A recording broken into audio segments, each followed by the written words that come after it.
Ce que je voudrais d'abord faire, c'est essayer de replacer un petit peu cette fameuse bataille de la poche de Chantois dans un contexte plus général qui est celui de la bataille de Normandie. Alors rassurez-vous, je ne vais pas partir du 6 juin, ça nous ramènerait vraiment un petit peu trop loin en arrière, mais donc mon propos portera, ou s'intitulera si vous voulez, de Mortain à Chandois, puisqu'il y a en effet, c'est ce que je vais essayer de vous montrer, un rapport très étroit entre la contre-attaque allemande de Mortain au début du mois d'août et puis donc la formation, puis la fermeture de cette fameuse poche de Chandois. Alors peut-être d'abord un petit rappel de la situation militaire telle qu'elle se présente, disons, vers la fin du mois de juillet. Vers la fin du mois de juillet, ce qu'il faut dire, c'est que la résistance allemande demeure extrêmement forte et semble tenir en échec les Alliés. Aussi bien les Américains dans le centre de la Manche, c'est la fameuse bataille des Haies, que l'armée britannique autour de Caen. La meilleure preuve en est, c'est que la grande offensive lancée par Montgomery à l'est de Caen, qui s'appelle l'opération Goodwood, se termine en fait par un véritable échec. Donc forte résistance pendant très longtemps, et la situation se débloque, avec le lancement par les Américains de la fameuse opération Cobra à l'ouest de Saint-Lô, qui débute le 25 juillet 1944. Alors dans les jours qui suivent, le front qui est tenu par la 7e armée allemande va littéralement s'écrouler, et c'est alors une percée absolument irrésistible des Américains en direction d'Avranches. La ville d'Avranches, 60 km au sud de Saint-Lô, est atteinte en moins d'une semaine, alors qu'auparavant, on avançait pratiquement mètre par mètre.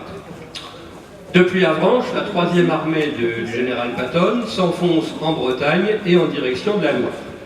Or, ce qu'il faut remarquer, c'est que la voie de passage autour d'Avranches se révèle extrêmement étroite et qu'elle forme une sorte, dirait-on de façon imagée, une sorte de goulot. Et c'est ce qui donne à Hitler l'idée de lancer une grande contre-attaque blindée à partir de Mortain en direction de la baie du Mont-Saint-Michel. Quel est l'objectif? Il s'agit pour lui de cisailler les lignes de ravitaillement du général Patton, dont les troupes, au cas où cette offensive réussirait à atteindre son but, dont les troupes se trouveraient en fâcheuse posture, bien sûr, privées à la fois de carburant et de munitions. Donc c'est la fameuse opération Lüttich en allemand, Liège en français, qui est lancée le 7 août au matin. Bon, alors me direz-vous, ce que je viens de vous dire, là, il s'agit d'éléments qui sont très largement connus. Aussi, je voudrais peut-être maintenant évoquer d'autres éléments qui, eux, je pense, sont beaucoup moins connus. La contre-attaque de Mortain est souvent présentée par les historiens comme une très désagréable surprise pour les Américains, qui se seraient trouvés totalement pris au dépourvu par cette initiative d'Hitler. Dans la réalité, on le sait maintenant, il en va tout autrement. Les Américains n'ont nullement été surpris. À commencer par leur commandant en chef, le général Bradley, qui était parfaitement au courant de l'offensive allemande. Et allons plus loin, plus encore, c'est lui, Bradley, qui va au fond sauter sur cette occasion de la contre-attaque allemande pour tendre un piège aux troupes hitlériennes. Alors me direz-vous, comment est-ce que Bradley connaissait à l'avance les intentions de ses adversaires? C'est là qu'interviennent des éléments qui ont été révélés, disons, il n'y a pas tellement longtemps. Depuis le début de la guerre, progressivement, les services de renseignement alliés ont réussi à casser le code de transmission utilisé, les codes de transmission, parce qu'il y en a plusieurs, utilisés par les différentes armées allemandes, l'armée de terre, l'armée de l'air et la marine, qui utilisaient, je pense que là tout le monde connaît, la fameuse machine à crypter Enigma. Bon. Donc, les Alliés ont réussi à casser tous ces codes.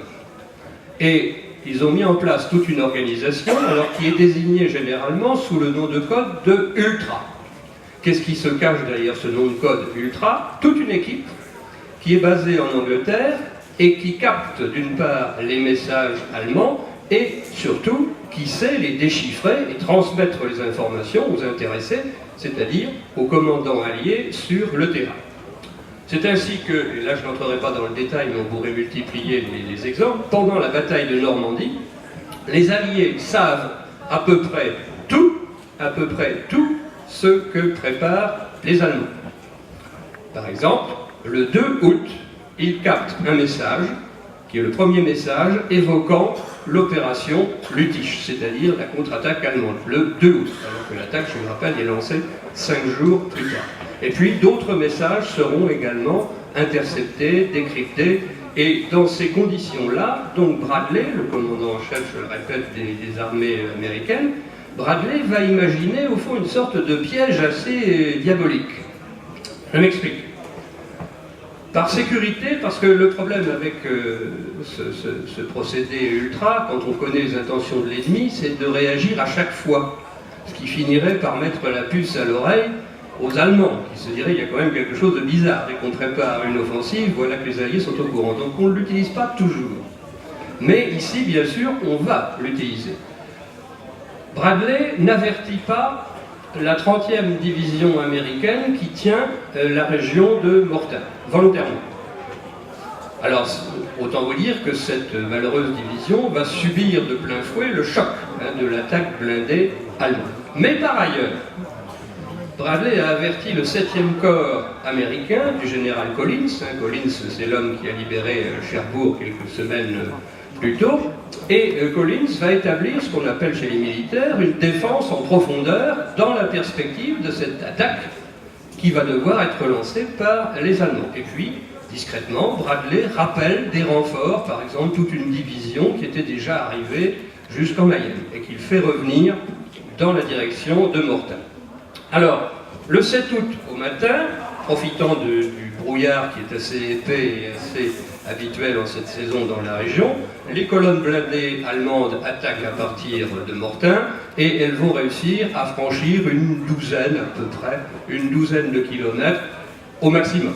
Toutes n'avancent pas au même rythme d'ailleurs. Bon, vous connaissez sans doute la suite de l'histoire, le brouillard se dissipe, interviennent les avions alliés, mais aussi, ce qu'on oublie généralement, mais aussi, et finalement c'est plutôt là que l'offensive allemande a été stoppée, mais aussi massivement l'artillerie alliée. Et quand on a fait, plus tard, quand des spécialistes britanniques ont étudié sur le terrain tous les blindés mis hors de combat, on s'est aperçu que contrairement à ce qu'on pouvait penser, et contrairement à ce que continuent de dire beaucoup d'historiens, c'est pas l'aviation qui avait causé le plus de dégâts, pour les chars en particulier, c'est l'artillerie alliée. Bon. Tout ceci stoppe net l'avance des Allemands. Ceci étant dit, et c'est là qu'on voit le caractère un petit peu diabolique de toute cette manœuvre, l'offensive allemande est stoppée, mais Bradley ne lance pas de contre-offensive. Essayons de comprendre avec une comparaison.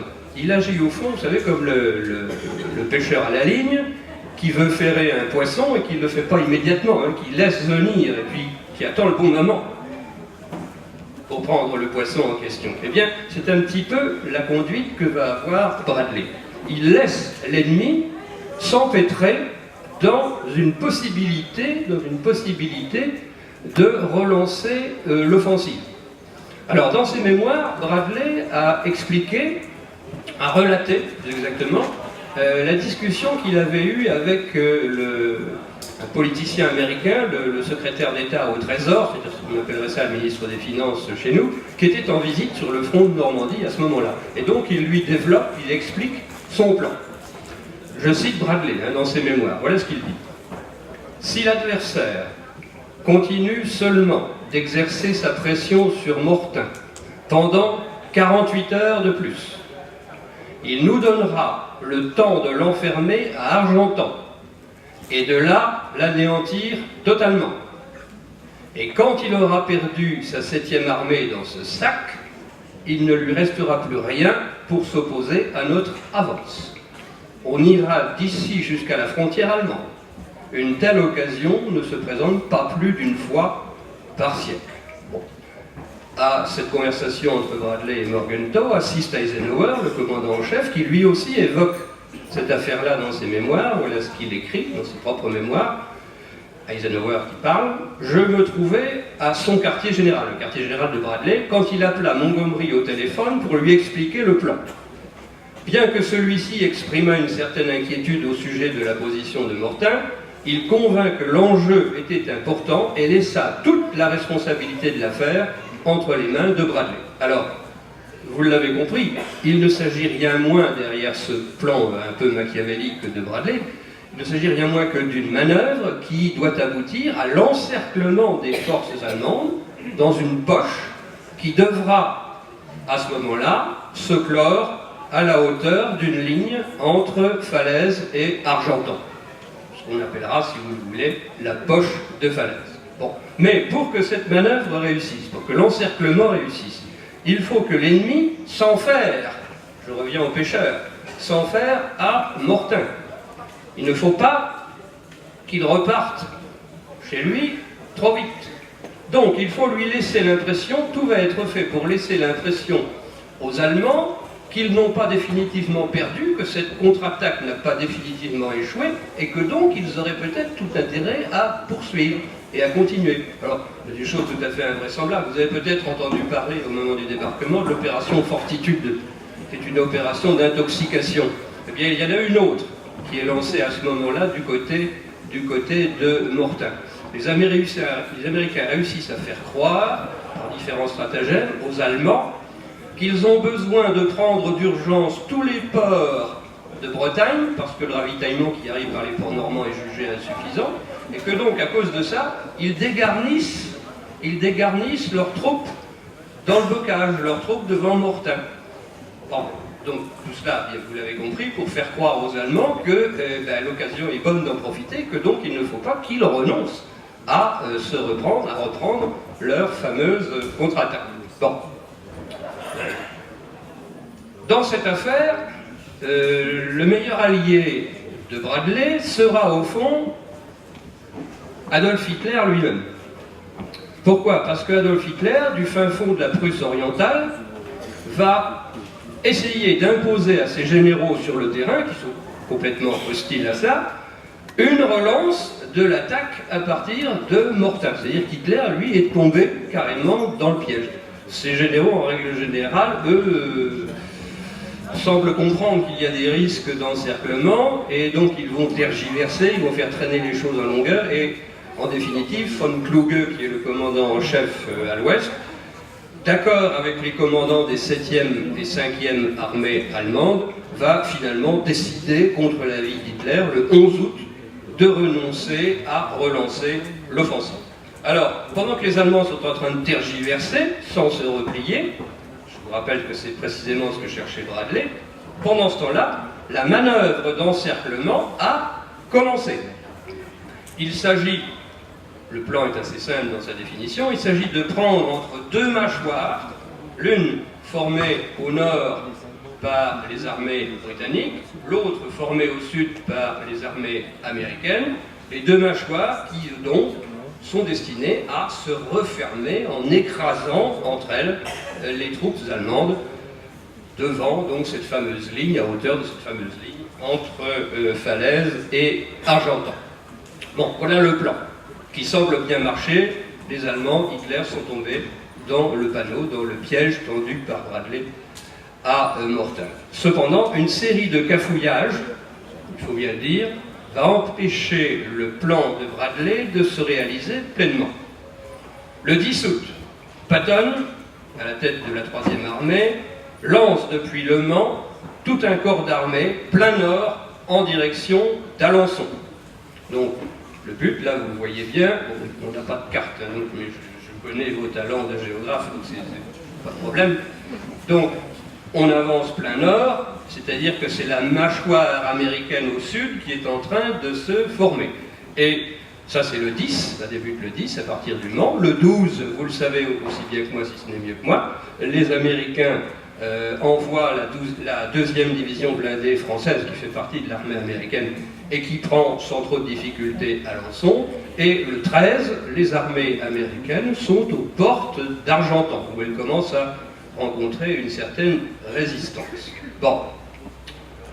Le problème est que si les Américains ont à peu près à ce moment-là réalisé ce qu'ils devaient faire, l'armée britannique, elle, est très en retard. Il faut dire qu'elle a devant elle les divisions blindées allemandes qui reculent pied à pied depuis entre Caen et Falaise, et que, au moment où les Américains sont à Argentan, les Britanniques sont encore très éloignés de Falaise, qui ne sera prise que le 17 août. Ça veut donc dire que la porte reste ouverte. Et par cette porte qui reste ouverte, alors qu'elle aurait dû être fermée vers le 13 à peu près, s'écoule tout un flot d'Allemands qui battent en retraite. Il faut savoir qu'Hitler n'a donné l'autorisation que le 12 août, bien tardivement, mais des Allemands réussissent donc à passer puisque cette porte est largement ouverte. Alors, tout cela a pour résultat de mettre en fureur, littéralement, le général Patton. Bon, vous connaissez sans doute Patton, c'est un personnage qui n'a pas la langue dans sa poche, c'est le moins qu'on puisse en dire, et le voilà qui agresse pratiquement son supérieur, le général Bradley, avec l'une de ces boutades dont il a le secret. Voilà ce qu'il dit à Bradley: « Laisse-moi marcher sur Falaise, et je rejette les Anglais à la mer comme à Dunkerque. » Bon, vous comprenez qu'il ne va pas par quatre chemins dans sa conversation avec Bradley. Alors Bradley se montre malgré tout absolument intraitable, et il ordonne à Patton de rester là où il est, c'est-à-dire aux portes d'Argentan, et de ne pas aller plus loin. Bon.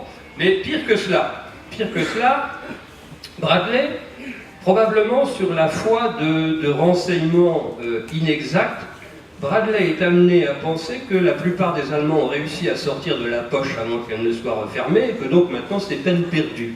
Et qu'est-ce que fait Bradley? Il envoie une bonne partie de ses troupes, une bonne partie de ses divisions vers la Seine, dans l'espoir de faire un nouvel encerclement beaucoup plus à l'est. C'est-à-dire qu'il dégarnit en fait les troupes américaines du côté qui nous intéresse pour l'instant, c'est-à-dire du côté d'Argentan, Chambois, etc., etc. Et ça portera aussi quelques conséquences. Montgomery, lui, n'est pas averti, ce qui vous montre que les rapports au sein du haut commandement allié ne sont pas toujours au beau fixe. Bradley, théoriquement, le commandant en chef des troupes terrestres, ça reste Montgomery. Et là, Bradley prend des décisions, en fait, tout seul, en affaiblissant les lignes américaines sans en avoir averti Montgomery. Alors Montgomery, qui n'est pas au courant de ce changement de tactique, donne lui l'ordre, le 16 août, de clore la poche.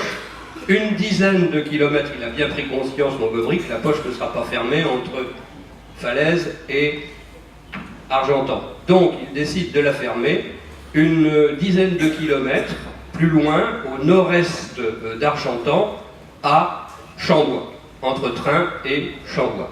Et donc là, va commencer cet épisode dramatique de la poche de Chambois, marqué par de furieux affrontements, et dont Stéphane Jonot, directeur du mémorial du Mont-Tormel, va maintenant nous parler. Merci de votre attention.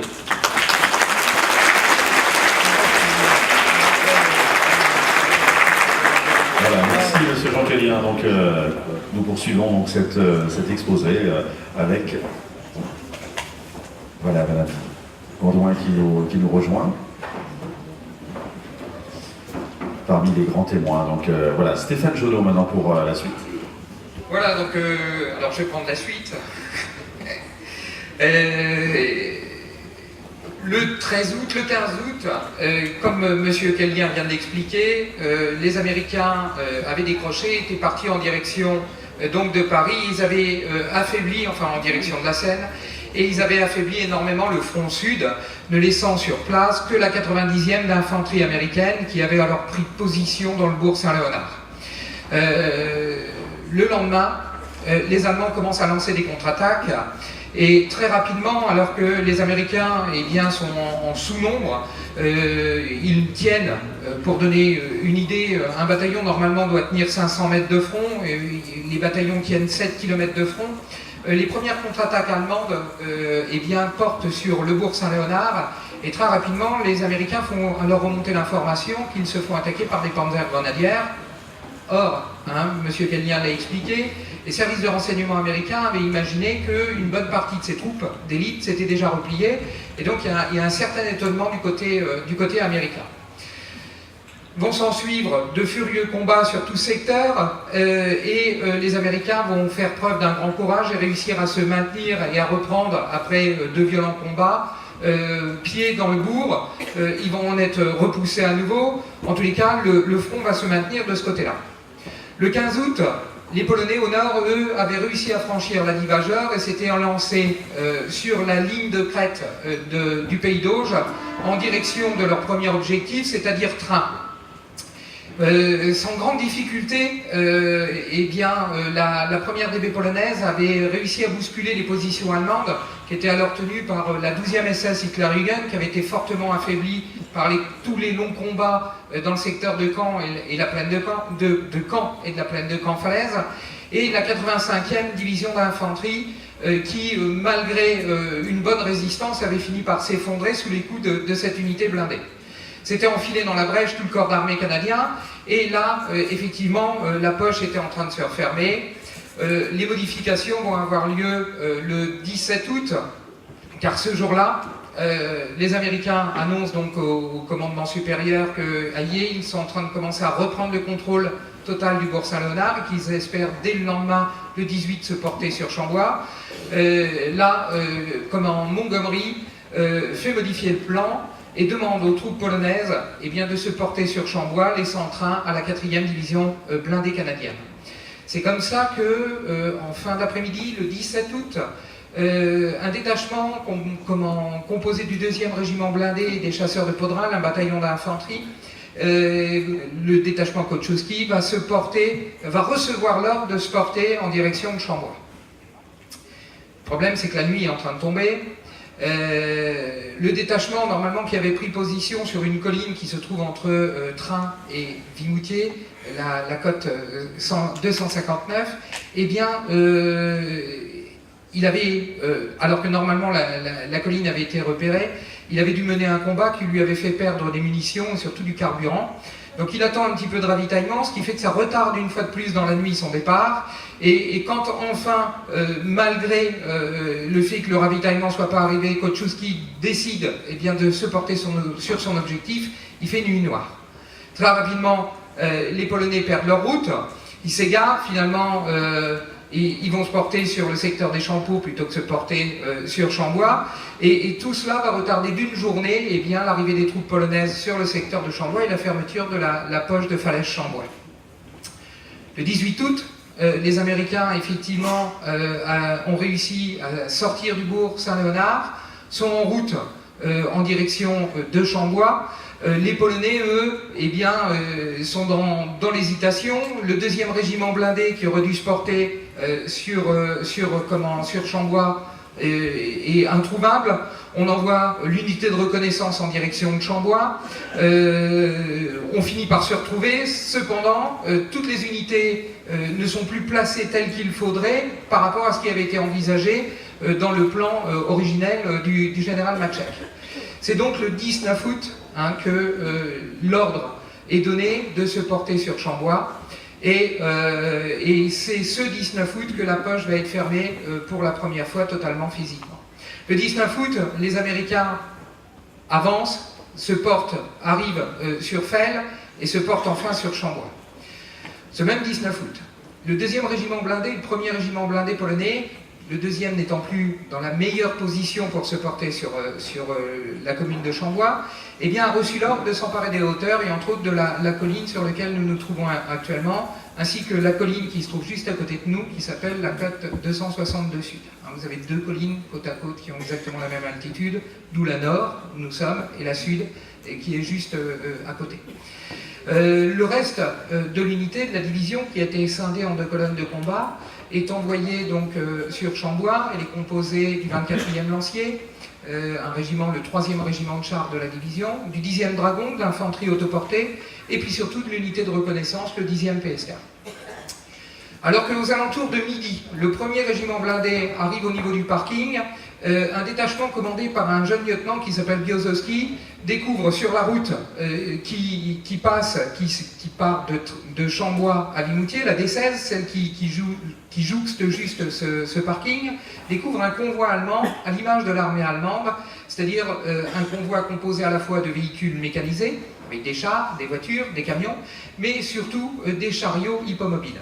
Les Polonais en donnent une description tout à fait étonnante, parce que quand ils arrivent et qu'ils découvrent cette colonne-là, elle n'avance presque plus. Les chevaux sont fatigués, ils viennent de monter la côte, il fait chaud, les équipages des véhicules mécanisés sont excédés par la lenteur des équipages hippomobiles et sont en train de les menacer. Bien sûr, les Polonais profitent de cela, ils alignent tous leurs blindés, en quelques instants ils anéantissent la colline. J'ouvre une petite parenthèse. J'ai participé il y a 2 soirs à un jamboree avec les scouts polonais ici sur le plateau. Il y avait la présence d'un vétéran polonais de ce régiment-là, qui était présent au moment de la destruction de cette colonne-là. Et sans s'en rendre compte, il nous racontait les faits alors qu'il était exactement dans le champ où son régiment était placé pour anéantir cette colonne, ce qui était quand même tout à fait étonnant. Donc une fois la colonne détruite, eh bien, il va y avoir une modification une fois de plus dans le plan polonais, parce que normalement les Polonais, non seulement ils auraient dû s'emparer de cette colonne, de cette colline 262 nord, mais aussi de la côte 262 sud.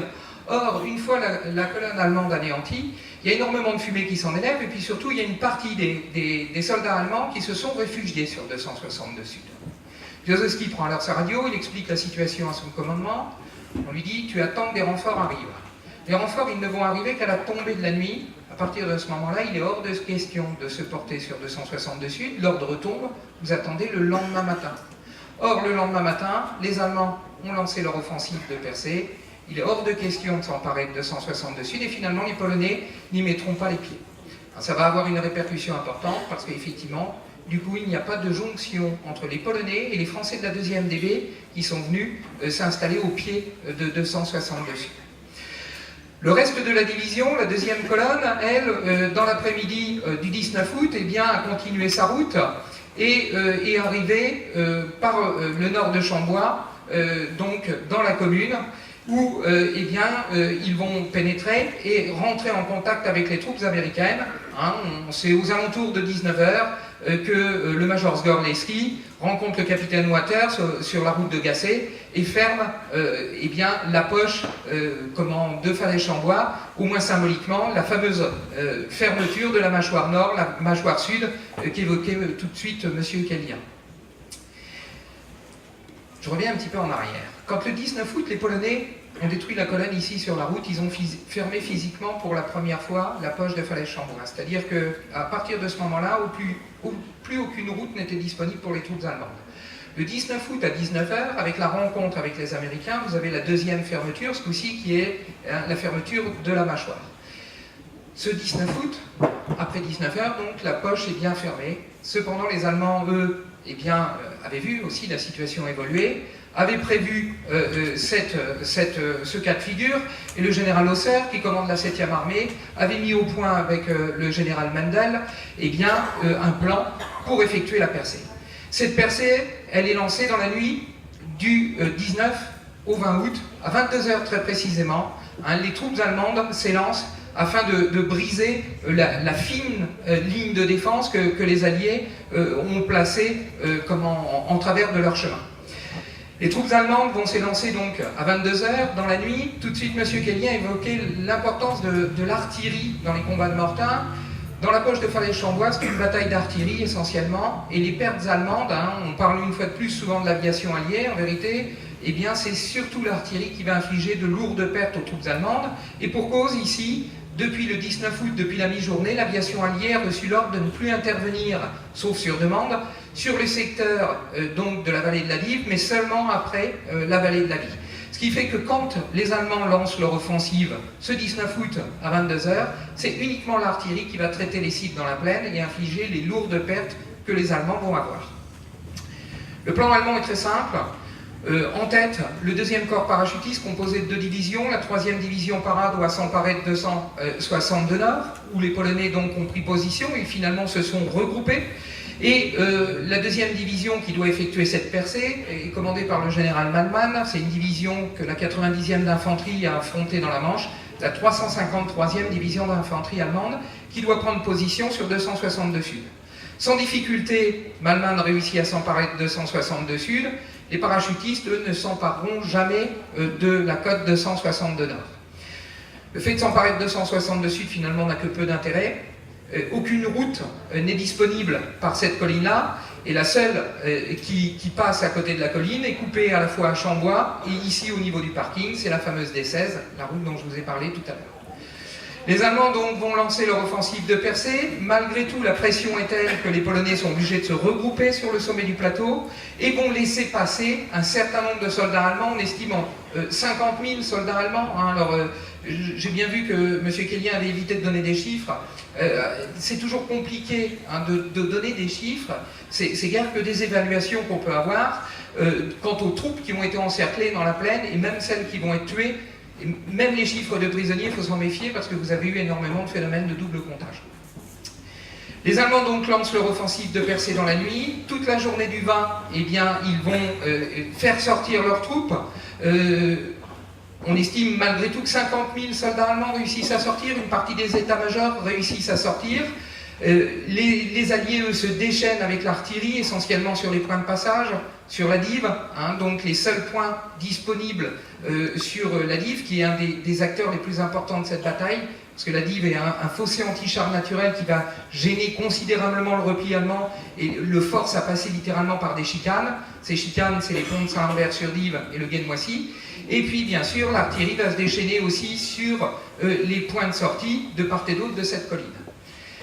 La commune de Tournai-sur-Dive va être particulièrement soumise au feu d'artillerie parce que le gros des forces allemandes, quand le 19 août, elles se sont élancées pour effectuer la percée, eh bien, pour se diriger vers les points de passage sur la Dive, elles ont convergé vers Tournai-sur-Dive et la majorité des troupes allemandes qui vont tenter la percée sont obligées à un moment donné ou à un autre de passer par Tournai. Ça, bien sûr, les artilleurs alliés l'ont remarqué, ils vont infliger à Tournai-sur-Dive un grand nombre de tirs, et bien sûr, les pertes allemandes sur le secteur de Tournai vont être particulièrement importantes. Le 21 août, après 2 jours, enfin le 20 août et la nuit du 20 au 21, particulièrement pénible pour les troupes alliées, les Canadiens de la 4e division blindée réussissent à faire la jonction avec les troupes polonaises et à fermer hermétiquement à nouveau la poche de Falaise-Chambois. Ce même 21 août au matin, le curé de Tournai-sur-Dive, l'abbé Launay, avait entrepris des démarches pour essayer d'installer un drapeau blanc au sommet du clocher de l'église de Tournai-sur-Dive. Voyant que ça ne fonctionnait pas, il avait réussi à convaincre un officier allemand pour aller au-devant des Alliés, pour négocier la reddition d'un petit groupe de soldats allemands, la mise en sécurité du périmètre autour de l'église. Et entre la fermeture et puis cette possibilité qui est offerte aux Allemands de se rendre, dans un effet de domino, l'après-midi du 21, les redditions deviennent massives, le feu d'artillerie cesse et la bataille va s'arrêter. Une fois que la bataille est terminée, le spectacle est totalement hallucinant. On estime que 10 000 Allemands ont été tués, quasiment autant de chevaux ont été tués, toutes les bêtes, les vaches dans les champs sont tuées aussi. La situation sanitaire est épouvantable, partout vous avez des véhicules détruits. Les Polonais ils ont débarqué, les Polonais, fin juillet, début août, sur le secteur canadien et sur Arromanches. La majorité d'entre eux, en traversant la plaine de Caen, avaient traversé des communes où il y avait très peu de civils, les civils ayant évacué. Les Polonais, quand ils arrivent ici, une fois la bataille terminée, et qu'ils s'engagent sur leur champ de bataille, j'ai encore discuté avec un vétéran, eh bien, sont surpris de découvrir le nombre massif de civils au milieu des décombres, et parce que beaucoup étaient venus se mettre à l'abri. Et ça, c'est Grégory Léniel qui va nous l'expliquer. Merci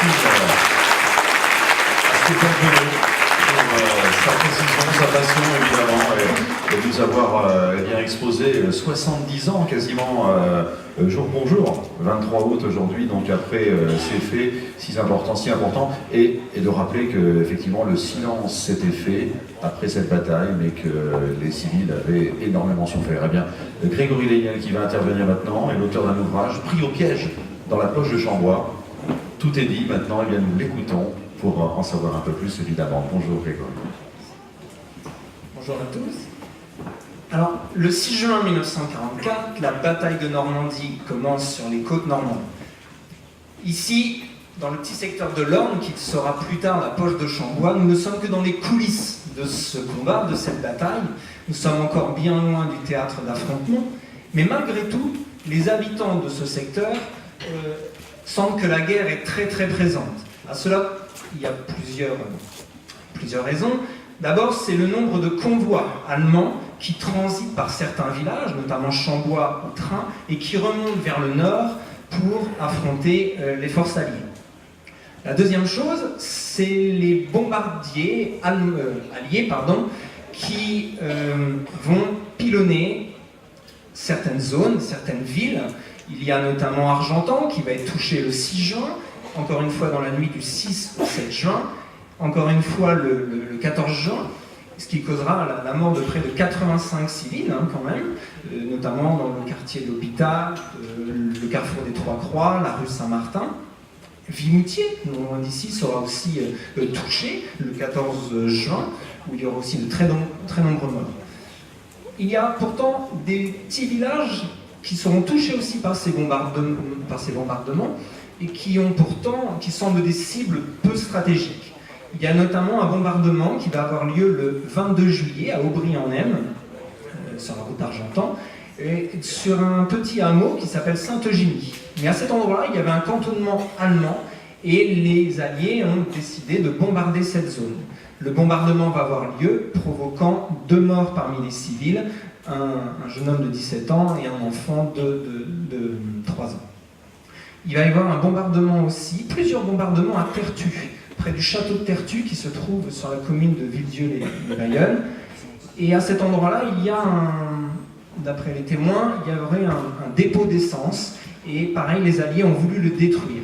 Un premier bombardement va avoir lieu le 11 juillet, un autre le 22 juillet qui va causer quelques dégâts au château, et 2 jours après, de nombreux civils vont venir pour essayer de déblayer les décombres, sauf qu'à ce moment-là, une vague de 36 bombardiers surgit dans le ciel, largue les bombes, et ces bombardiers causeront la mort de 5 civils. Il n'y a pas que les bombardiers qui sillonnent le ciel, il y a aussi les chasseurs qui essayent de traquer tous les véhicules allemands qu'ils peuvent trouver, notamment les convois allemands dont j'ai parlé tout à l'heure, qui sont des cibles assez faciles, mais aussi tous les véhicules un peu isolés, les véhicules allemands qu'ils pourraient trouver. Malheureusement, il y aura parfois des erreurs, parfois des bavures, puisque notamment le 13 juin, le docteur Amédée Fouassier, le docteur de train, était parti à Neuf-sur-Dive pour aller visiter une femme en couche, et lorsqu'il repartira à l'endroit du bas de Neuf, un chasseur va le prendre pour cible, va faire feu, et le docteur périra. Il y a aussi sur la route entre Chambois et M, il y a le 9 août le chef de brigade de gendarmerie, Jean Montagnier, qui périra aussi un peu de la même manière. Le 10 août, le maire de Saint-Lambert-sur-Dive, André Longuet-Desdiguer, a beaucoup de tracas avec le nombre de réfugiés qui arrivent de plus en plus nombreux dans sa commune, et il est parti sur Chambois pour essayer de trouver une solution pour le ravitaillement ou le logement de ces réfugiés. Lorsqu'il revient en charrette, accompagné de 2 de ses conseillers municipaux, il aperçoit au loin un véhicule allemand qui vient vers lui. Par contre, ce qu'il ne voit pas, c'est que derrière lui, venant du ciel au-dessus de Chambois, un chasseur, je crois que c'est anglais, surgit, vise, du moins essaye de viser le véhicule allemand, sauf qu'au dernier moment, le véhicule allemand va bifurquer à Moissy et le tir va tuer le cheval, va blesser très grièvement un des conseillers municipaux. Le deuxième sera tué, c'est Maurice Lerêtre, et le maire de Saint-Lambert, André Longuet-Desdiguières, périra ce jour-là. Beaucoup de civils sont conscients de ce danger, et c'est le mot qu'ils emploient souvent pour se défendre contre ça. J'ai le cas notamment de l'épicier de Chambois, André Fuchs, qui lorsqu'il revient d'Argentan en charrette, lorsqu'il aperçoit un avion dans le ciel, il agite un grand drap blanc pour essayer de signaler sa présence. J'ai aussi Gaston Onfray, un ouvrier agricole à la ferme Beltoise à Felles, qui lorsqu'il est sur sa lieuse, par exemple, accroche un linge blanc au-dessus d'une grande perche, espérant, peut-être un espoir un peu illusoire, mais espérant que ça permettra aux chasseurs de ne pas le viser. Et effectivement, il sera épargné. Le dernier point qui montre aussi que des combats farouches se livrent un peu plus loin dans le Calvados, c'est l'arrivée de milliers de réfugiés du Calvados qui vont se déverser dans le secteur. Certains civils ont fui les combats. Assez souvent, ils sont évacués par les Allemands qui ne veulent pas avoir de civils dans les parcs. Et donc, plusieurs routes officielles vont être mises en place par les autorités légales. La route qui nous concerne, qui concerne ce secteur de l'Orne, c'est la route qui passe à Bourguébu, à Saint-Sylvain, à Jors-Vendeuvre et ensuite à Train. Et de Train, plusieurs petites routes secondaires vont se mettre en place vers Rannes, vers Aucagne, vers Vimoutier, vers Almenèche, vers Chambois. Et on pense qu'il y aurait, il faut toujours se méfier un peu avec les chiffres, 140 000 civils, 140 000 calvadosiens seraient passés à Train, au centre d'accueil de Train, entre le 12 juin et le 12 août, ce qui montre le nombre très important de réfugiés. Et une historienne, Madame Léné-Launay, qui a étudié cet exode, a comptabilisé, elle, pour la deuxième quinzaine de juillet, des contingents de 3000 personnes par jour qui arrivent à Train. Donc imaginez les difficultés pour les autorités locales pour essayer d'héberger et surtout de ravitailler toutes ces personnes. Et d'ailleurs, à un moment donné, à Train, ils ont décidé de donner plus que la moitié de la ration de pain parce qu'on manque tout simplement de pain. À Saint-Lambert-sur-Dive, le village faisait à peu près, avait 150 habitants. Au mois de juillet, on arrive à des contingents, le contingent est gonflé à 700-800 personnes. Il faut pouvoir honorer tous les tickets de ravitaillement, il faut pouvoir loger tout le monde et ça devient très très très difficile. C'est d'ailleurs pour ça que les autorités officielles vont petit à petit essayer de déverser ce flot de réfugiés, non plus seulement dans l'Orne, mais ensuite vers la Mayenne et jusqu'au sud de la Loire. C'est une noria de réfugiés donc, qui passent, mais il faut bien se dire que ce n'est pour la plupart qu'une étape. Les petits villages où ils arrivent, ce n'est qu'une étape. Ils logent une nuit, se nourrissent s'il reste quelque chose au centre d'accueil, et ils vont continuer le lendemain leur route. Pourtant, il va rester certaines personnes qui vont s'installer ici. À part quelques exceptions près, le premier contingent qui va rester dans le secteur, ça va être les premiers réfugiés qui vont arriver en juin. Enfin, la plupart qui arrivent à ce moment-là. Le maire de Chambois, M. Boulet, a noté dans son journal que les premiers réfugiés arrivent le 12 juin. Et les premiers réfugiés, il y a encore de la place dans les villages. Et des agriculteurs vont devoir offrir un logement à ces personnes. Alors comme il y a encore de la place, ils ont encore des petites maisons de valets de ferme, dans les communs, il y a encore de la place. Et donc, beaucoup de ces réfugiés se disent, mais pourquoi ne pas rester là? Effectivement, nous sommes loin du champ de bataille. Nous sommes, comme la plupart du temps, ils vont être installés dans des fermes un peu isolées. On est loin des bourgs, on est loin des routes empruntées par les Allemands. Autant rester ici, que la guerre se finisse, on est tranquille. Bien sûr, nous verrons dans un instant que c'était loin d'être le cas, mais ça, on ne pouvait pas le savoir à l'avance. Le deuxième en juillet, les réfugiés qui arrivent, il n'y a presque plus de place pour se loger. Ils logent juste une nuit dans les écoles, dans les salles des fêtes, dans les étables, les écuries, les loges à port, et vont repartir par la suite. Mais début août, ça va changer. Certains réfugiés du Calvados, qui fuient surtout le secteur entre Caen et Falaise, des habitants de Saint-Pierre-Canivet, d'Épanay, vont arriver parce qu'ils fuient la ligne de front qui descend vers le sud, dont a parlé tout à l'heure M. Quélien. Mais à un moment donné, ils ne pourront pas fuir continuellement, puisqu'une deuxième ligne de front poussée par les Américains remonte vers le nord. Et ils ne peuvent plus évacuer la zone, comme avaient pu le faire leurs prédécesseurs du mois de juillet. Donc beaucoup vont rester dans ce secteur et vont se loger un peu là où ils vont pouvoir. Alors je vais laisser la parole à M. Henri Alluin, qui fait partie de ces derniers réfugiés qui ne pourront pas aller plus loin que Chambois. Oui, bonjour à tous.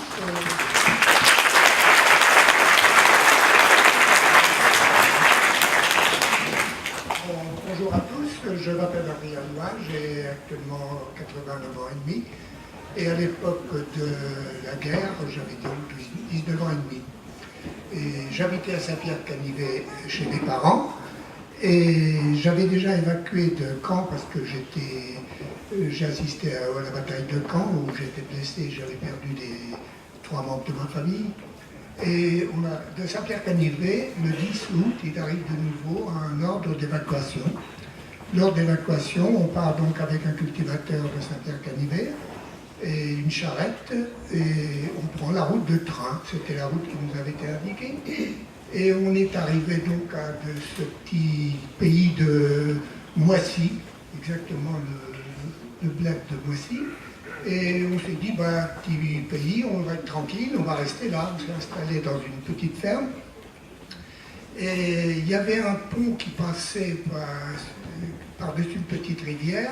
Et il était à sec, cette rivière était à sec. On s'est donc installé sous ce pont.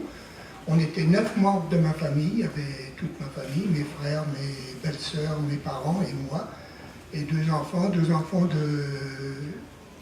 18 mois et de 4 ans. Et on s'est donc installé sous ce pont et on est resté là 3 ou 4 jours tranquillement. Et les Allemands avaient repéré que c'était un bon endroit pour se mettre à l'abri. Ils sont venus nous déloger. Et on s'est installé dans un bâtiment d'une petite ferme, dans une grange avec l'accord des propriétaires qui était encore là. Et on est resté là jusqu'à la fin. Et vers le 13 août, il n'y avait pas de tir d'artillerie, bien sûr, puisque c'était trop loin. C'était simplement, comme l'a dit Grégory, c'était des avions qui venaient, qui mitraillaient de temps en temps, qui bombardaient. Enfin, on est resté dans cette grange et vers le 13 août, on a assisté donc à des combats d'avions. On a assisté aux 2 avions qui se sont télescopés.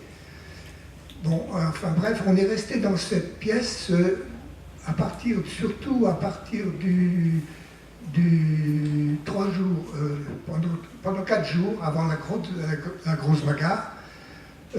On est resté dans cette pièce sans pouvoir sortir, sans pouvoir manger, sans pouvoir se laver. C'est-à-dire que se laver, depuis le début, on n'a jamais pu changer ni se laver. Et on avait donc quitté cette pièce qui était en haut du bâtiment, et on trouvait qu'elle était trop dangereuse. On s'est mis dans un bâtiment au milieu. Et un jour, on a entendu une grosse explosion. On ne savait pas ce que c'était, évidemment, on ne savait pas ce qui se passait du tout. On a entendu une grosse explosion et un gros fracas. Et dans la pièce qu'on venait de quitter une demi-heure avant, il est tombé un morceau de cheville de char. C'est un char qui avait explosé derrière le bâtiment. Enfin voilà, on est resté dans ces bâtiments jusqu'à la fin, jusqu'à la libération.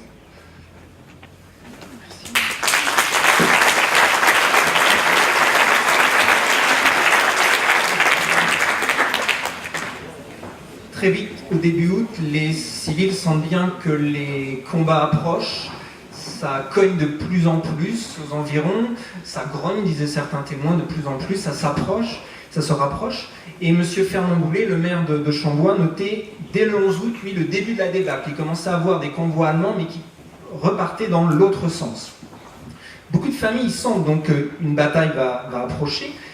Alors, la plupart des témoins qui m'ont parlé pensaient qu'il y aurait effectivement une bataille, mais qu'elle serait courte juste le temps que la ligne de front descende, et qu'ensuite, voilà, ça serait fini. Ils ne se doutaient pas de la configuration du champ de bataille, et que ça resterait sur place, et que les combats dureraient aussi longtemps. Mais, je vous l'ai dit, les habitants sentaient qu'une bataille allait approcher, donc certains ont pris des précautions. Les habitants ont commencé à enterrer leur linge, leur argenterie, leur eau de vie. On met ça dans des draps, on va mettre ça dans des lessiveuses, on enterre ça dans le potager, parce que c'est là que la terre est souvent la plus meuble, la plus facile à creuser.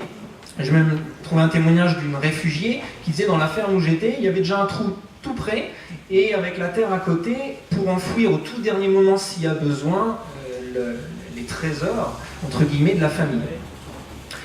Les familles aussi certaines familles vont commencer à creuser des tranchées. Certains vont commencer dès le mois de juin, d'autres vont, comme le maire, M. Boulet, lui va commencer à creuser sa tranchée qu'au premier tir d'artillerie.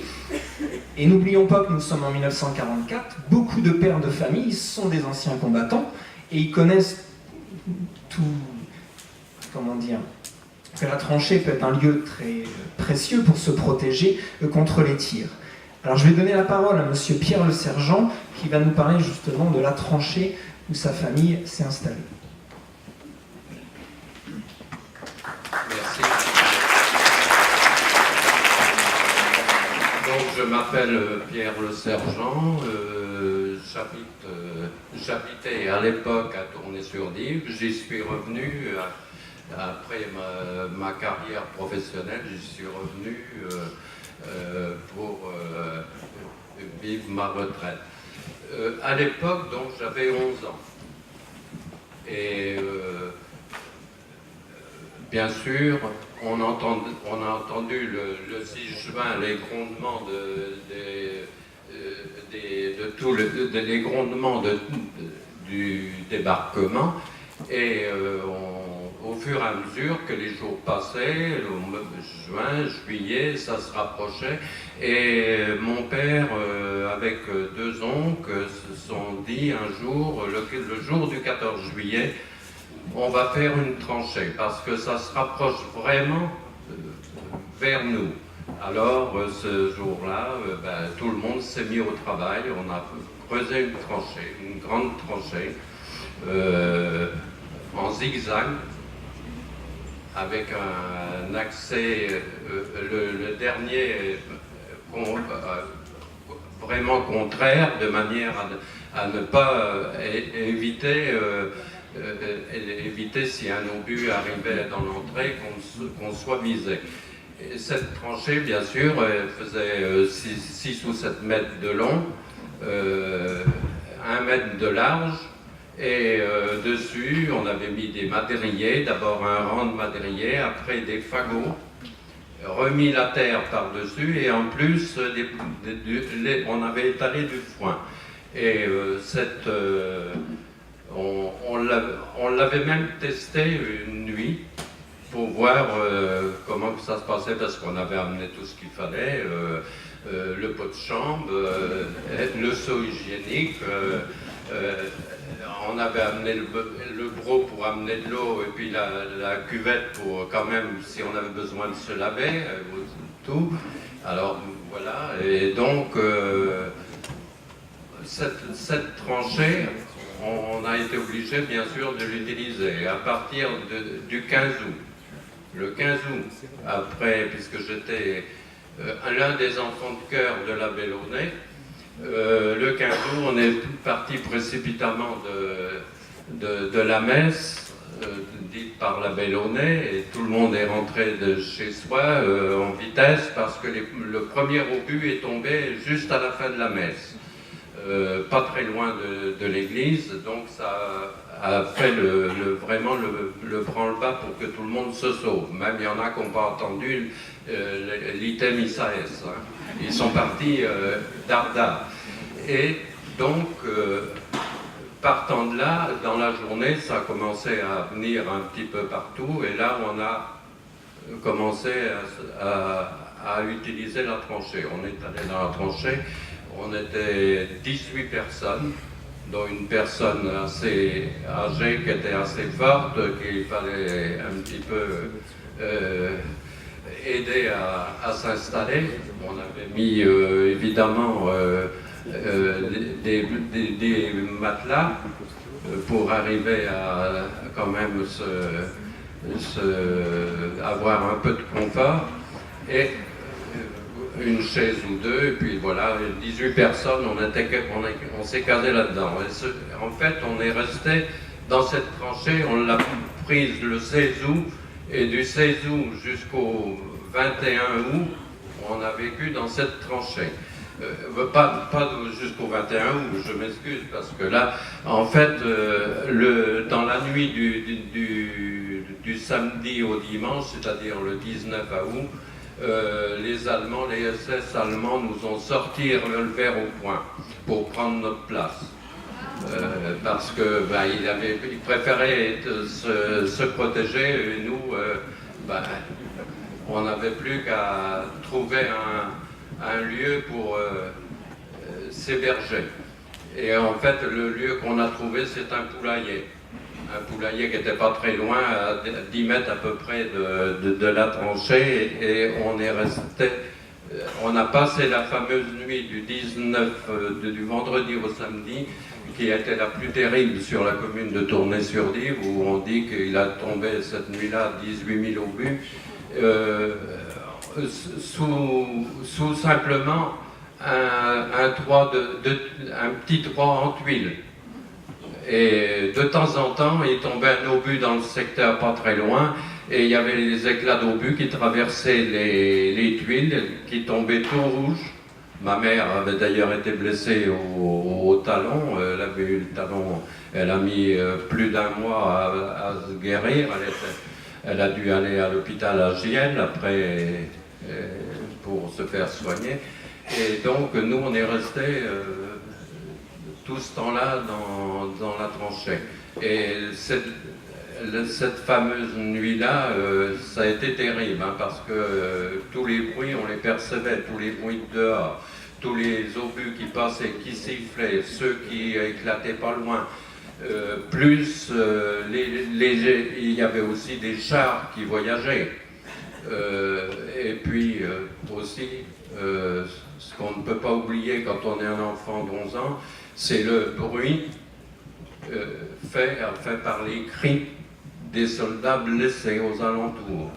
Ça, je peux vous dire que je les ai gardés longtemps dans ma cervelle.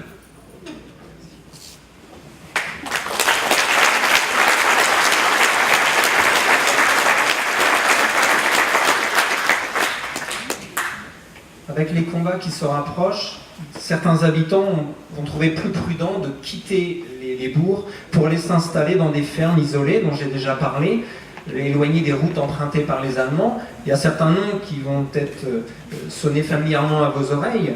Vous avez déjà entendu parler, la ferme d'Encourt ou de Montvason sur Chambois. Il y a la ferme Bourgogne ou Maindeville sur Saint-Lambert. Il y a la cour du Bosc. Il y a d'autres bâtiments agricoles au moulin de Moissy, au moulin de Saint-Lambert, et beaucoup de gens vont venir s'installer dans cette zone. Alors effectivement, la bataille va commencer. J'ai eu la surprise en demandant aux témoins, la bataille, quel est le jour où la bataille a vraiment débuté? Et j'ai eu 2 réponses différentes. J'ai eu beaucoup le 13 août, et d'autres le 18 ou le 19 août. Et ça, en fait, en reportant sur une carte les lieux de refuge de ces témoins, on comprend aisément ces différences de réponses. En fait, le soir du 13 août, les premiers obus de l'artillerie vont toucher les bourgs, les carrefours routiers les plus importants empruntés par les Allemands. C'est-à-dire notamment la route qui va d'Argentan à Train, et ensuite pour aller vers Vimoutier, ou Falaise à Train pour aller vers Vimoutier aussi. Donc Train sera particulièrement visé par les tirs d'artillerie dès le soir du 13 août et dans les jours suivants. De l'autre côté de la poche, la départementale 16 entre Argentan et Vimoutier est empruntée aussi par les Allemands, et cette départementale passe par Felles et Chambois. Donc, le 13 août au soir, Chambois, Felles et Train sont principalement visés, alors que les autres villages, Aubry, Tournai, Saint-Lambert, Coudehard, sont pour l'instant épargnés, à part parfois un obus qui s'égare, mais il y en a eu très très peu. Et le 14 août, ça continue de la même manière, le pilonnage continue sur les mêmes bourgs que je vous ai cités tout à l'heure, mais parfois meurtriers. À Train, il y aura 7 morts. À Chambois, il y aura 2 morts, hein, dont un enfant de 15 ans. Le 15 août, les tirs d'artillerie vont continuer pour essayer de briser la retraite allemande qui passe par ces routes. À Bayonne, qui se trouve sur la route entre Argentan et Train, il y aura 6 morts, 6 réfugiés, 6 personnes qui étaient réfugiées dans les bâtiments agricoles de la ferme de Maxime Denis, et un obus va passer et va tuer 6 personnes. À Train, il y aura une autre personne de décédée, et à Chambois, un vieil homme, Fernand Diavé, qui se trouvait dans son jardin, et un obus est tombé, et il a été tué net d'un éclat d'obus dans la carotide. Le 16 août, 17 août, ce sont encore principalement ces villages qui sont touchés. Mais petit à petit, la situation va changer lorsque les forces alliées vont se rapprocher. Monsieur Jonot en a parlé tout à l'heure. Le 18 août, les Américains prennent le bourg Saint-Léonard. Les Canadiens prennent Train et sont sur les hauteurs de Saint-Lambert. Les Polonais s'aventurent jusqu'à la côte 113 qui se trouve au niveau du cimetière de Chambois. Ils vont repartir, mais on voit bien que la pression se fait de plus en plus forte sur les forces allemandes. Et le 19 août, les Américains sont à Felles, puis à Chambois, et les Polonais qui ont pris pied sur la côte 262 Nord vont les rejoindre à Chambois. Donc on comprend bien que les principales voies de sortie des Allemands, qui étaient donc la départementale passant par Chambois et celle par Train, ne peuvent plus passer par là. Tout est bloqué. Donc, alors il va toujours y avoir des tentatives pour essayer de passer, des offensives de plus en plus désespérées au fil des jours pour essayer de briser ce blocus mis en place par les Alliés. Mais de plus en plus, les Allemands vont être forcés par choisir d'autres chemins, des chemins vicinaux, parfois des simples chemins de terre. Et c'est là qu'on va voir les Allemands de plus en plus nombreux passer par Aubry-sur-Aisne, tourner sur Dives, Saint-Lambert, et ensuite aller vers Coudehard. Et ils vont commencer à passer par le hameau de Noissy, où était M. Allin, et emprunter des chemins de terre qui mènent aux fermes dont je vous ai parlé tout à l'heure, Hennecourt, Montvazon. Et je vous ai dit, des fermes isolées, on pensait être loin des combats, et finalement, les Allemands vont passer par là. Alors vous pensez bien que à partir de ce moment-là, les Alliés vont commencer à pointer leur artillerie sur ces masses d'Allemands qui sont en train de se réunir et essayer de passer, de franchir la Dive, notamment à Saint-Lambert ou au Gué de Moissy. Et les bombardements vont être de plus en plus nombreux et violents sur des villages qui avaient été épargnés pendant un temps, c'est-à-dire donc sur Aubry, sur Tournai, sur Saint-Lambert. Et du 19 au 21 août, c'est un moment particulièrement difficile qui va être vécu par les civils dans la poche.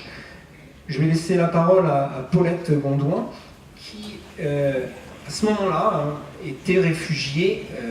Elle habitait Fèves à l'époque, s'est réfugiée à Tournai-sur-Dive et va se retrouver au cœur donc, de ce déluge de feu et d'acier.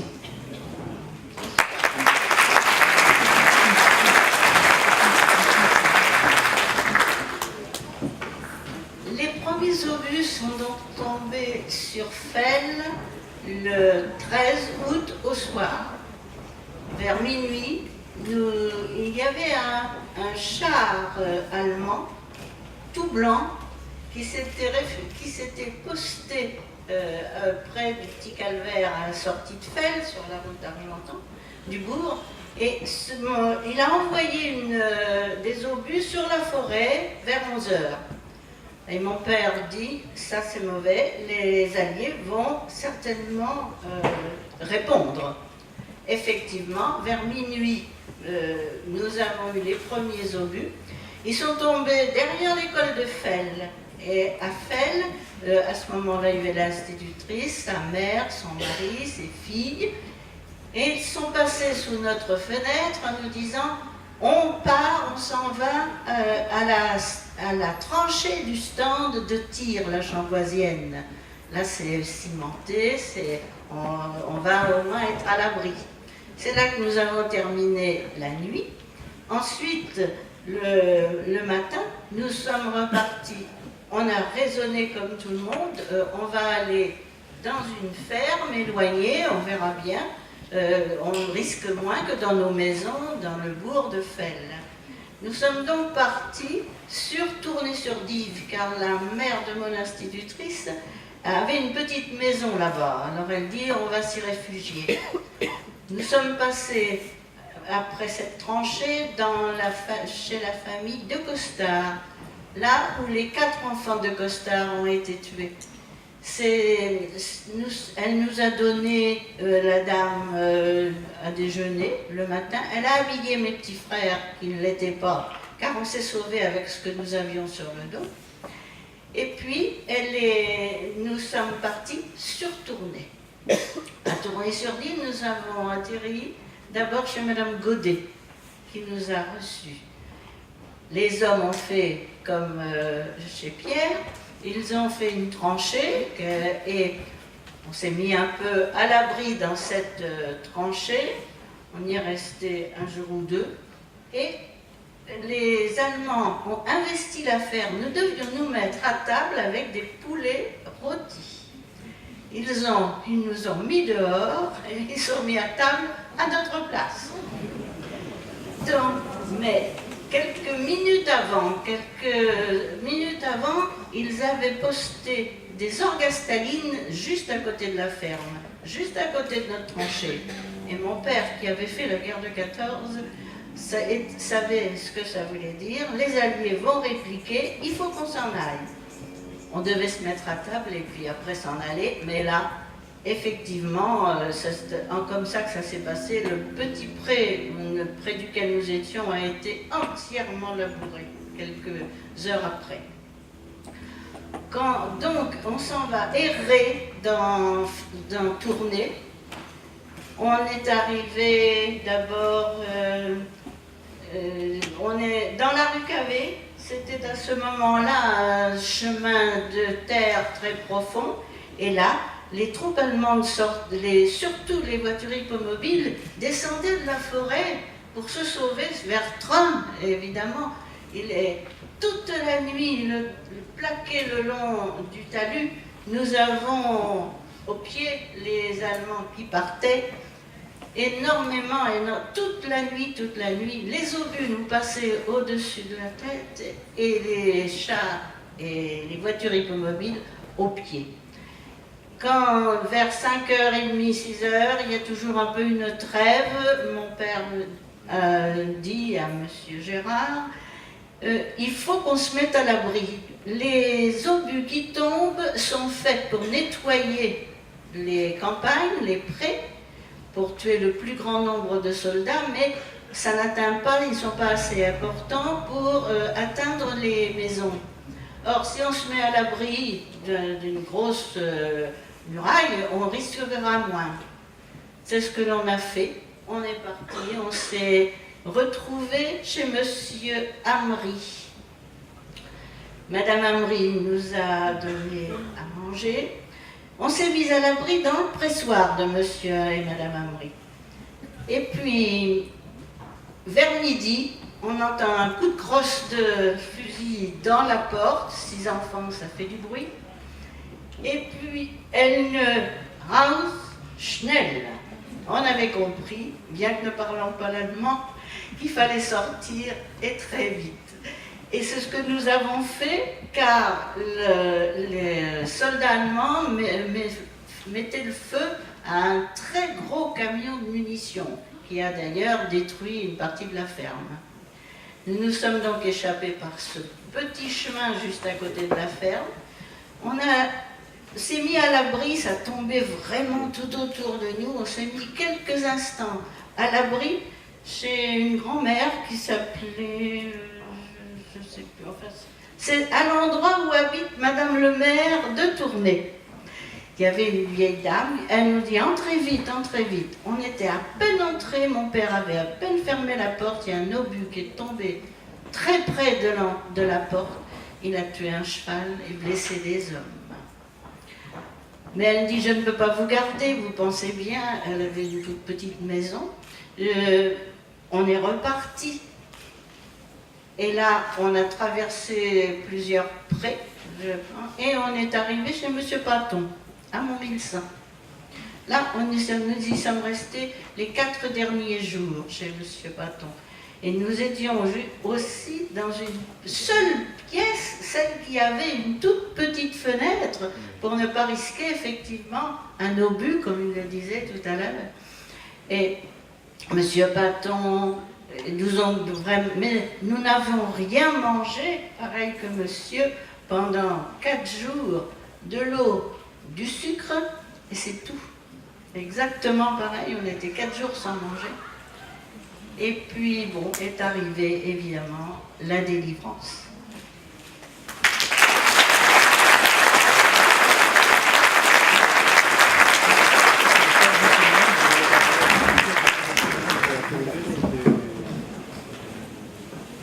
Monsieur Jean Martin, mes témoins, me disait, vous verrez, chaque témoin, chaque personne a vécu une bataille différente. À 500 mètres près, il s'est souvent passé quelque chose de différent.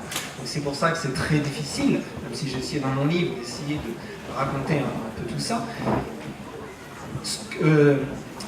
En tout cas, ce que je peux vous dire, c'est que j'ai essayé de comptabiliser le nombre de civils décédés durant cette bataille, et du 13 août au 21 août, j'ai comptabilisé 73 civils tués, dont 17 calvadosiens.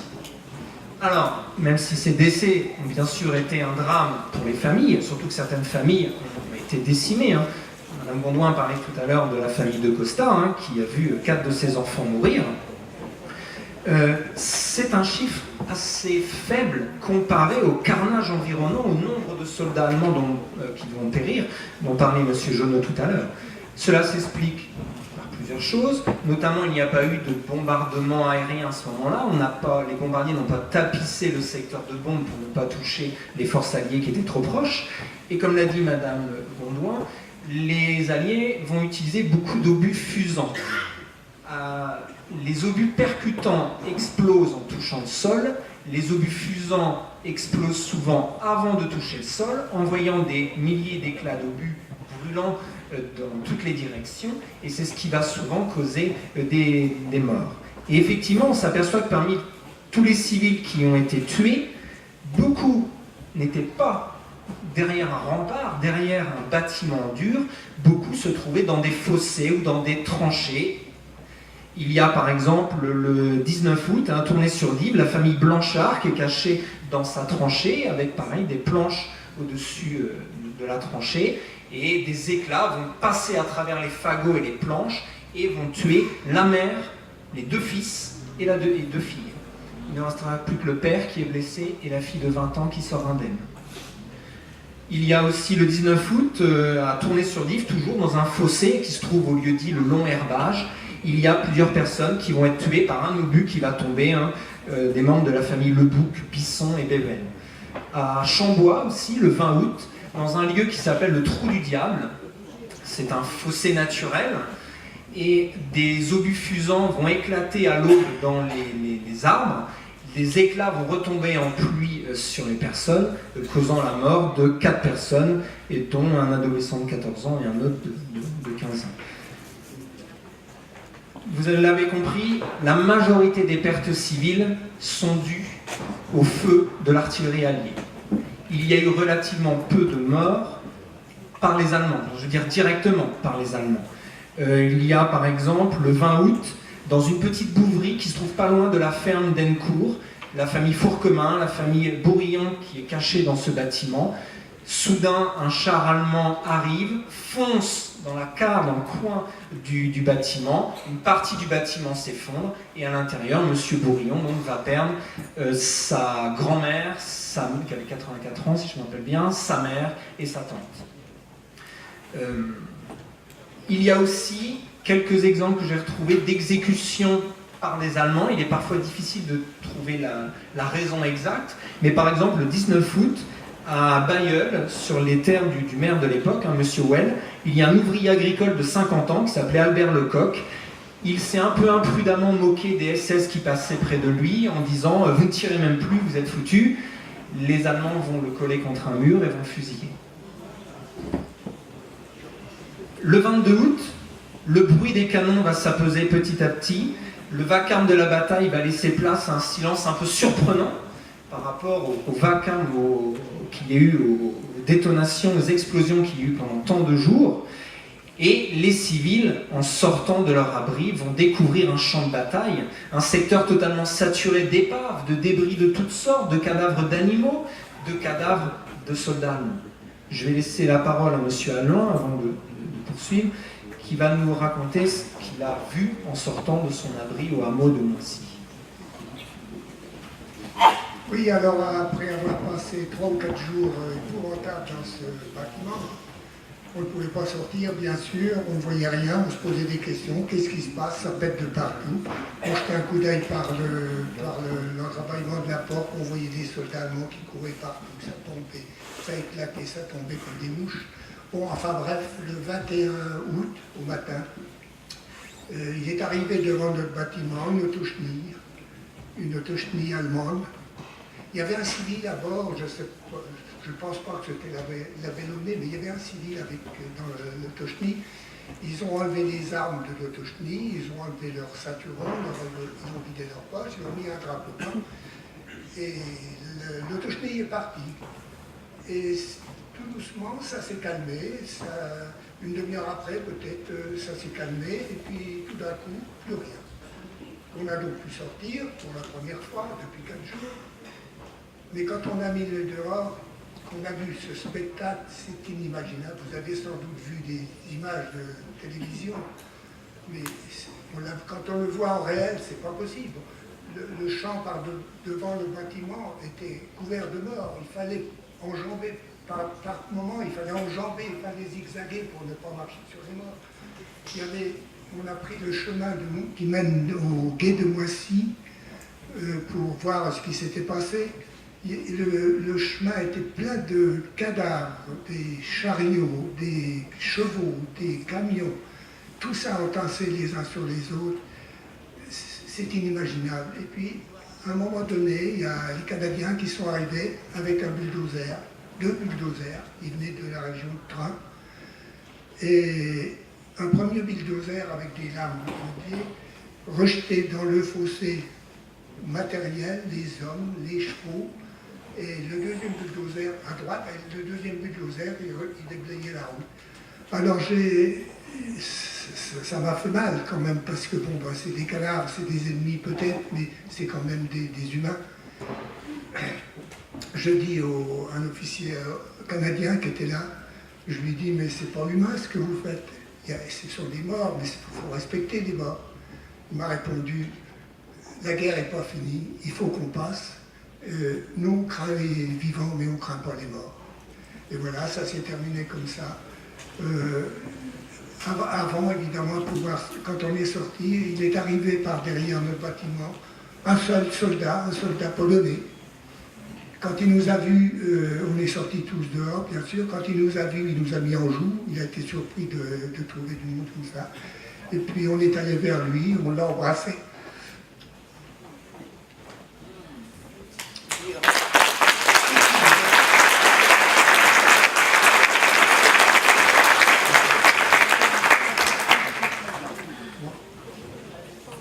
Nous, ça va aller. On l'a embrassé et on s'est tous embrassés, ma famille, on s'est posé des questions, on s'est dit comment on a pu sortir d'une telle fournaise vivante, c'est pratiquement impossible, enfin c'était là. Et on est rentré 2 jours après chez nous, tranquillement. On a pris 2 chevaux et un chariot, parce qu'on se trouvait à pied.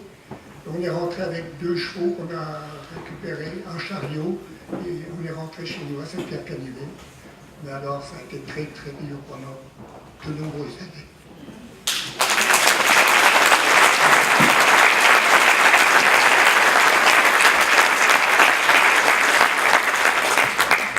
Si les Américains et les Canadiens vont déblayer les routes au bulldozer pour se frayer un passage et pouvoir continuer la poursuite des forces allemandes, il va rester encore de très nombreux cadavres dans les champs et dans les bourgs. Et là, ce sont souvent les civils qui vont être obligés de se mettre à la tâche, une tâche ingrate, très difficile. Il fait très chaud au mois d'août 1944, plus qu'en 2014. Les corps sont en décomposition, il y a énormément de mouches, l'odeur est insupportable. Et il faut essayer de récupérer ces cadavres qui parfois partent en morceaux, autant pour les animaux que pour les hommes. Alors on essaye de se débrouiller, on attache des planches ou des tôles ondulées aux chevaux pour faire comme des sortes de travois. On essaye, avec des crocs à fumier, d'accrocher les ceinturons des soldats allemands pour les hisser sur la planche, et on va ensuite mettre dans les cratères de bombes, dans les tranchées, tous ces cadavres, et on met la terre par-dessus. À la ferme Beltoise, par exemple, à Felles, il y avait... les Allemands avaient creusé 5 grandes fosses pour cacher des camions, et elles vont beaucoup servir pour mettre énormément de cadavres de chevaux à cet endroit-là. Mais M. Gaston Onfray, par exemple, qui avait participé à ça, m'a raconté que 6 mois après, il y avait encore un jus noir qui sortait de cet endroit où on avait enterré les cadavres. Le 26 août, le sous-préfet est venu à Train, garantissant qu'il allait envoyer du chlore et de la chaux pour enfouir les corps. Je ne sais pas si ça a été fait, mais en tout cas, voilà, on essaye de trouver des solutions, même si ce sont les civils qui vont faire le gros du travail.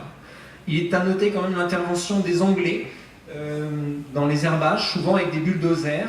À l'époque, dans beaucoup d'herbages, il y avait des petites mares, et au bulldozer, les Anglais vont mettre ces cadavres et ensuite enfouir l'ensemble.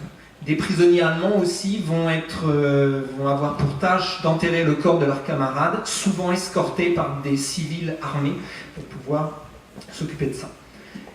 Alors très brièvement, c'est une campagne, donc je l'ai dit, remplie d'épaves, de débris. Alors il y a eu beaucoup de récupération pour essayer de retrouver des animaux de ferme, essayer de s'en sortir, trouver de quoi manger, puisque pendant plusieurs jours on n'a pas pu manger, donc on va fouiller dans les camions allemands. Il y aura aussi du pillage. Il y a beaucoup de dangers à déambuler sur ce champ de bataille, même s'il y a beaucoup de gens qui y vont. Il y a beaucoup d'armes, énormément d'armes, partout. Dans les jours qui vont suivre, on en trouve encore et encore. Et parfois, il y aura des décès. C'est le cas de Gaston Février, par exemple, qui habite à Aubry. Il essayait de démancher des obus pour récupérer des tiges de poudre. Beaucoup ont fait ça, sauf qu'en essayant de démancher l'obus sur un châssis d'un camion brûlé, l'obus va exploser et le tuer. Il va y avoir aussi l'enfant à tourner, le petit Charles Dornois, qui a 12 ans, et qui est venu curieux voir des prisonniers allemands et quelques civils et en train de déminer le champ de bataille. Une vachère sert à transporter ces mines et pour être mise ensuite dans une fosse, sauf qu'à un moment donné, il semblerait d'après l'abbé Tourné que la vachère a roulé sur une mine, la mine a explosé, les mines à côté ont explosé et le petit enfant, ainsi que les civils et les prisonniers, ainsi que la vachère, ainsi que les animaux, le cheval, ont été complètement pulvérisés. Il y a aussi le maire de Villedieu-les-Bailleuls qui, en mai 1945, donc la bataille s'est tue depuis longtemps, prépare la cour de sa ferme pour la communion de ses filles. Et à un moment, en nettoyant la cour, il trouve un fil de fer, il essaye de le casser, mais il n'y arrive pas, il demande à sa femme, Marie-Thérèse Dudouis, de venir l'aider, elle lui amène quelque chose pour couper le fil. Au moment où le fil est coupé, une explosion et les 2 personnes vont perdre la vie.